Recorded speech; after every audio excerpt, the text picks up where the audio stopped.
97% of the marketplace is managing their technologies in an Excel spreadsheet. We kind of start out with the premise that you got to do away with it. You got to move beyond the spreadsheet and really get a grasp of these redundancies and where you can become more efficient, because it's only going to get worse from here.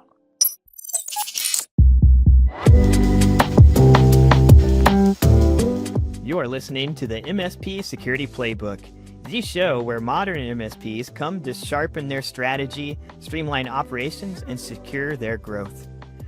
I'm your host, Jacob Hazelbaker, BDR at Heimdal Security, where we help MSPs win with unified AI-powered cybersecurity solutions. Today, we're looking beyond the tools and straight into the tangled mess of the average MSP's tech stack.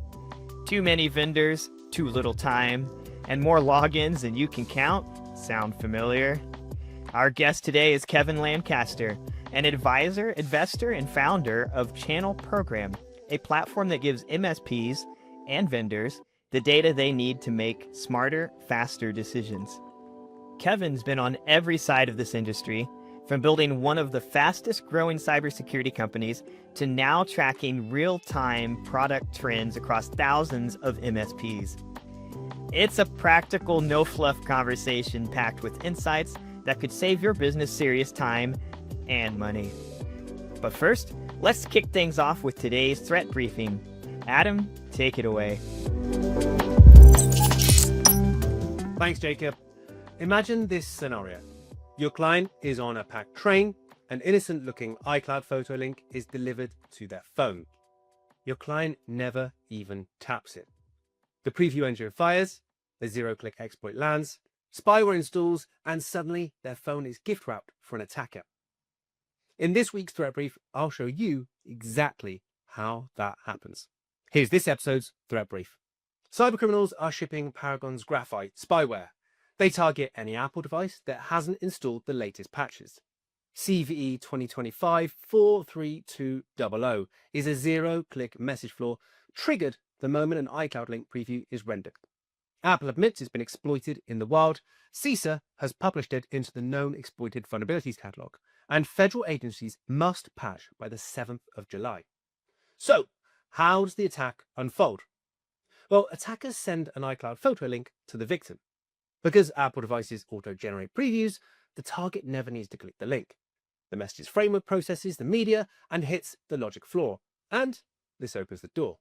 This achieves the delivery of the spyware without any interaction from the target, in what is called a zero-click attack, and crucially, without producing any visible signs to alert the victim. Once active, the spyware contacts a command and control server to receive further instructions. Analysis of forensic evidence by Citizen Lab confirms with high confidence that 2 journalists were targeted with Paragon's Graphite spyware. Apple have confirmed this issue was addressed in a security update in iOS 18.3.1. So, here's what you need to do. Force update every supervised iOS, iPadOS, watchOS, and macOS device to Apple's latest version. Quarantine any stragglers by stripping corporate mail and VPN profiles until they patch. Monitor network traffic and look for devices fetching iCloud photo link previews. Those normally resolve to big, ever-changing Apple IP ranges, but any single IP virtual private server hosts should raise a red flag. And disable messages on shared or kiosk iPads through MDM. Those devices don't need chat, so remove the risk entirely. Cybercriminals aren't hacking in, they're being previewed in. Lock the OS version flaw and tighten your mobile trust controls. Stay sharp. Catch you in the next Threat Brief. Back to you, Jacob.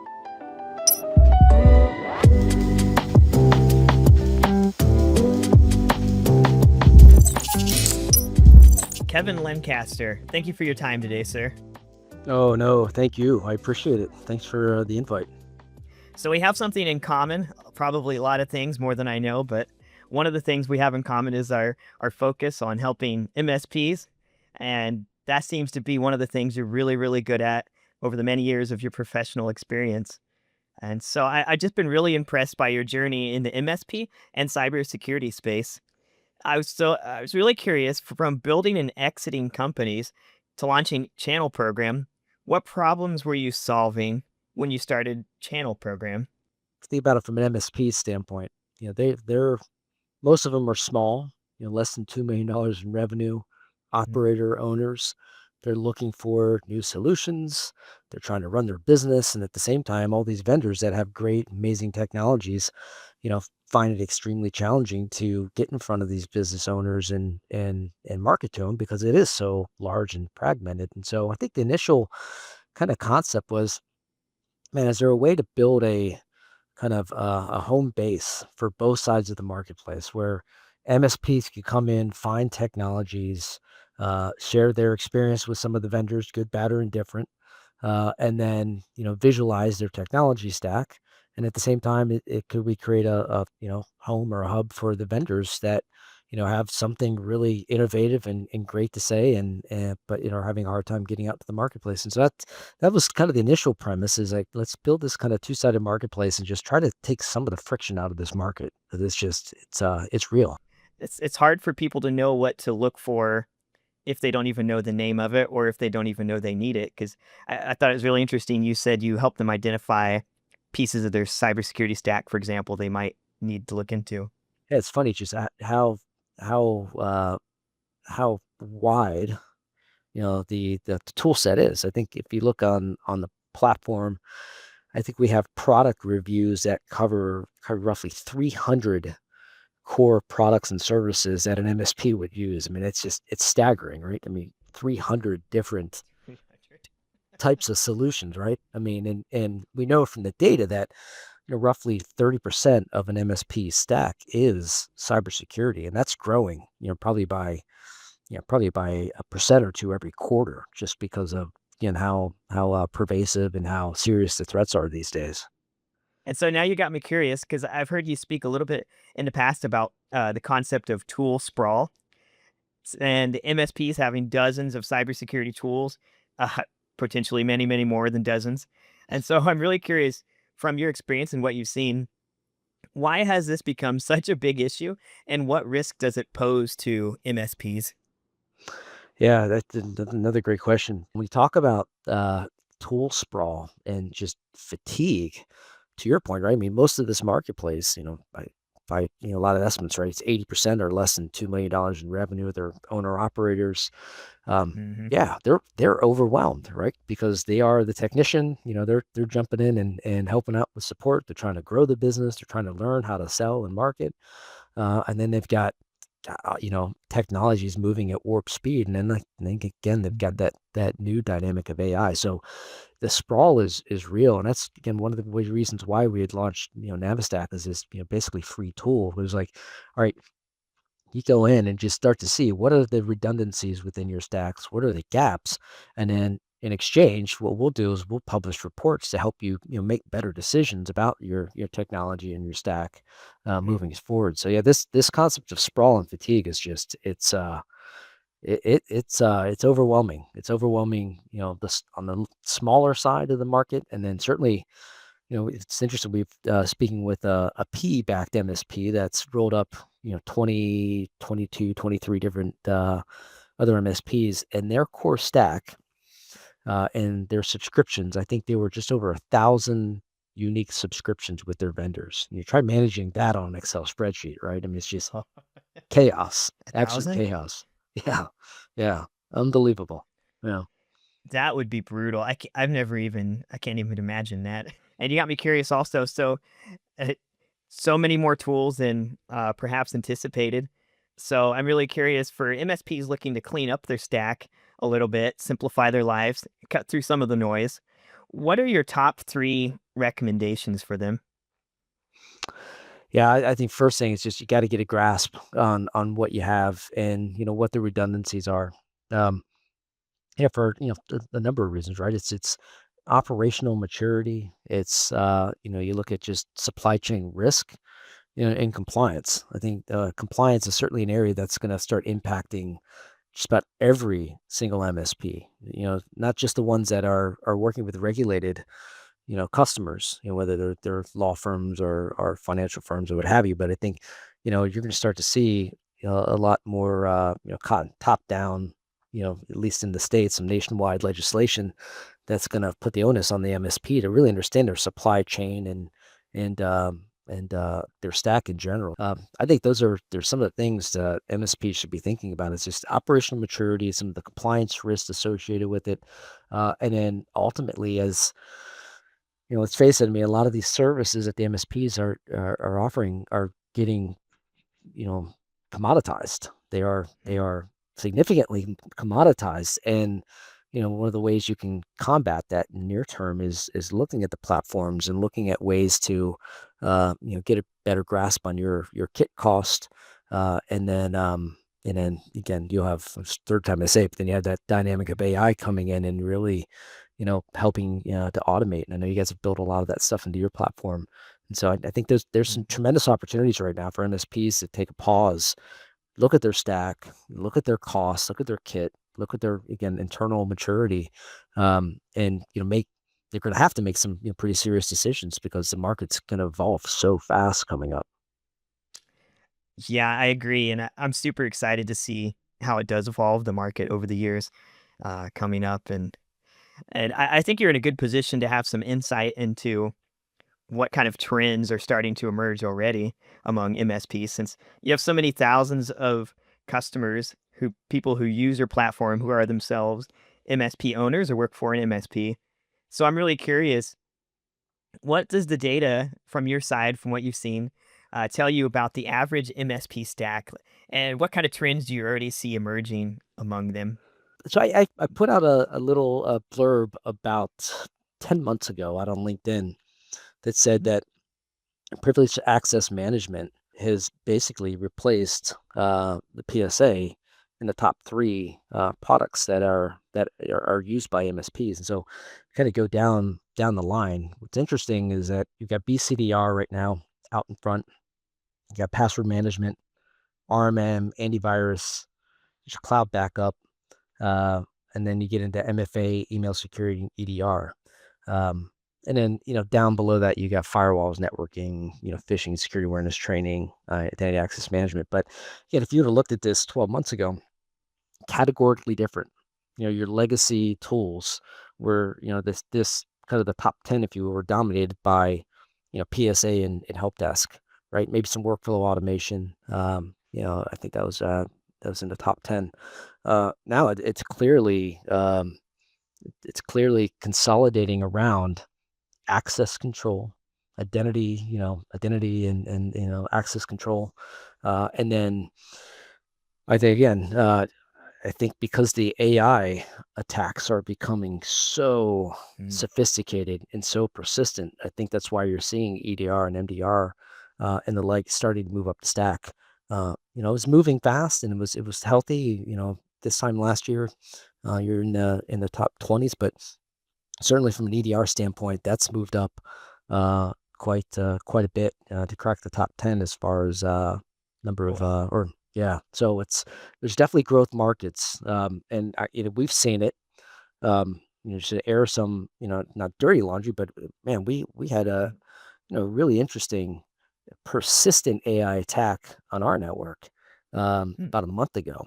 And in the past, having been in this space, you would see, folks that would, test the network and then, maybe they're persistent for about 12 hours, 18 hours or what have you. But with these new AI tools and the ability to not just obfuscate, but to basically hop attack vectors and try new things Yep. midstream and do it persistently, not just for 18 hours, but do it for like 18 days straight. Like that's what this market's up against. That's what everybody's up against. And so I think one of the main reasons why, security is moving so fast up the chain. Because I think everyone's just waking up to that's like, you don't want to yell fire in a crowded theater, but yeah, the reality is that this AI paradigm is it's persistent, it's nasty, and if you're not on top of it with these tools, then you're gonna be in a world of hurt. I unfortunately have to agree. I love AI. It's one of my passions in my professional life. Even one part of my like what I do for fun sometimes is AI. That's who I am. So, but I agree. Like the very tools we use are kind of similar to some of the tools hackers are going to find and create on their own and use. So, for example, phishing emails, and no one has to write a phishing email anymore. They just have AI and LLM write it for them, and then send it 1,000 times, written 1,000 different ways. So it's becoming really, really wild to see as technology evolves how not only defenders use it, but also attackers. So I agree. You have to really adapt to the times, really integrate as much as you reasonably can AI into your solutions because hackers certainly are already doing so.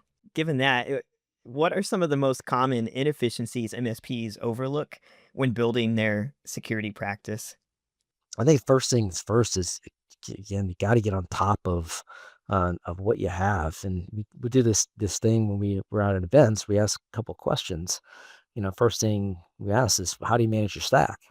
And darn, if it isn't like 97, I think it's like 97% of the MSPs that we speak with say they manage their stack in an Excel spreadsheet. You know, Oh no. kind of, yeah. Going back to that example of the large, even the large PE backed MSPs that are well funded and rolling up MSPs and whatever, you'd think they have a little bit more savvy or sophistication. But yeah, I mean, 97% of the marketplace is managing their technologies in an Excel spreadsheet. And we kind of start out with the premise that you got to do away with it. You got to move beyond the spreadsheet, and really get a grasp of these redundancies and where you can become more efficient, because it's only going to get worse from here. So if we were to look into our magic ball into the future and try to anticipate what's ahead of us. So, what technologies or approaches do you think will define the next generation of successful MSPs, the ones that really succeed in the future? What technologies or approaches do you think will define them? Ultimately, I think the platform vendors are going to be the ones that come out ahead of everybody else. AI is going to make some of these product categories completely obsolete. Uh, Probably as soon as the next 12 months, 18 months. Um, some are again, it's the commoditization, right? I mean, perfect example is when, we launched Dark Web ID with 2015, 2016, nobody was talking about it. Now it's integrated in just about every, product that's out there, right? So, that's one example of commoditization. But I think what AI is going to do is it's gonna take the heavy lift off a lot of the tools, the operational tools that the MSPs are using. And I think that's gonna be a tremendous boon for the MSPs in the short term, because it's gonna allow them to, look at their overall, margins and their overall staffing structure, and look how to be a lot more profitable. But I think this rapid proliferation of AI into every single product is gonna make it, pretty challenging, you have to keep up with. But I think the vendors that are, leaning into it and thinking, not just how they integrate AI into, you know, uh, I don't know, a ticketing engine, Mhm. but how do they actually operationalize AI, um, to not let their product become obsolete. I think those are going to be the ones that, they're doing it now. They're really putting a lot of, time and effort and energy into kind of thinking through these challenges. But I think it's going to be pretty disruptive, and I think it's going to force the hands of a lot of the single product companies to think, is this a long term viable strategy for us, or do we have to kind of join forces, or really think about the platform play. And I think AI is going to be one of the ways that you get there a heck of a lot faster, because again, I mean, there's probably, I think there was a statistic by Gartner, um, yes, maybe 2, 3 months ago, that 75% of the overall value or utility of an MSP is going to evaporate over the next 18 months, because AI is just going to just automate the heck out of everything. So again, that's a good thing in the Accurate. short term, but it's a scary thing in the long term, right? Because it's like, what what do we do at that point? If 75% of our value is completely automated, how do we charge, the prices that we're charging today?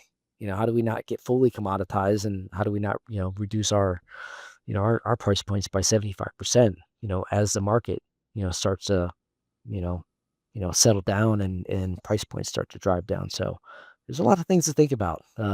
It's exciting times, but it's Certainly are. definitely scary. Yeah, it's moving very quickly. I'm starting to feel old now that I realize, wow, I don't know these words. I gotta actually look up things.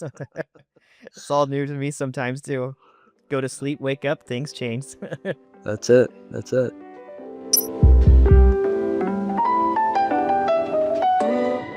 And I saved the best question for last, as I like to do. This question is actually from an MSP. So they asked, I'm an MSP buried in dashboards and alerts. What's the one metric I should track daily to know if my security stack is really working? I don't know. I look at technician burnout. I mean, that's I don't know if that's it is trackable. Um, I think that's where we see a lot of the friction, right? Is the human element of this in the short term. I think that the burnout is real, especially when you're pushing forward with automation, having to learn automation, how to learn efficiency. Um, I think as much as we want to automate and make this a a complete hands off business, there still is the human element. And so I think that's one of the things is that, if you're able to, you know, still foster a great environment and you have people engaged and not overwhelmed and burnt out, then I think that lends to a healthy business. I know that's not the most probably conventional response as far as a KPI or metric, but that's one thing that we look at, right? Is it um, this marketplace is moving exceptionally fast, and at the end of the day, these are still people businesses. As much as we want to automate and trust in the powers of AI, people do business with people, and yeah, I think first and foremost, you got to make sure your team is taken care of, and I think beyond that, I don't know if anything else really matters. Yeah, I agree. Agent fatigue and technician fatigue, all too real these days. That's it. Yep, you're right. Kevin Lancaster, it was really fun chatting with you. I deeply enjoyed this conversation, and thank you so much for your time today. Oh, it's awesome, Jake. Thank you so much. I really had a good time. I appreciate it.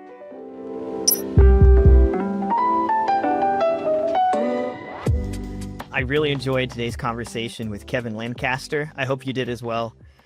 Some of the things he said really surprised me. I found it fascinating, for example, how many MSPs are still struggling with old manual ways of managing things, of keeping track of information. For example, working with Excel sheets to keep track of things with their customers instead of working with more modern solutions like channel program offers. That really surprised me.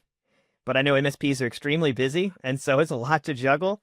And that's the second thing that really shocked me was I didn't realize to what extent MSPs are having to learn about the huge plethora of different products out there. I knew it was a lot from the cybersecurity space. What I didn't realize was all the other things outside of cybersecurity and integrated with it that MSPs are having to learn about. Not only do they have to know what products their customers need, but then they have to see, okay, now that I know this product type, for example, PAM or EDR, then they have to look at a sheer number of different vendors who offer that. And it's hard for them to know how does it compare and contrast, especially as vendors update their products over the years, because products change over time. So I knew it was rough for MSPs juggling all these different tools. I truly didn't understand how rough. So that was really insightful. The other piece I thought was really fascinating chatting with Kevin about was he has extremely good view of the huge array of products MSPs needs, all the different software as a service that they require. And from his view, one of the trends he identified was AI automation becoming increasingly used by MSPs and increasingly necessary for them to stay competitive, for them to keep up with the MSP market. I found that really interesting because not only do MSPs need AI automation to help simplify their life, for example, with their cybersecurity stack, providing more insights, AI protecting against AI, but also helping their customers, be it a dentist office, for example. Maybe they want their customers to know how they themselves could grow their business, grow revenue, and compete with other dentist offices by using some of these more modern technologies that have AI integrated with it. So it was extremely insightful conversation for me. I really enjoyed chatting with Kevin, and I hope you got some value out of it as well.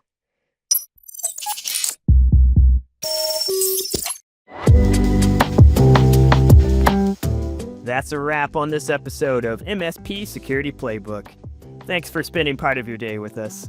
If you found today's insights helpful, be sure to follow the show on your favorite podcast platform and leave us a review. It helps other MSPs find the playbook and level up their security game.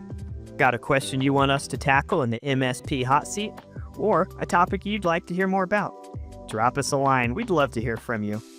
Until next time, stay sharp, stay secure, and keep building the future of your MSP business.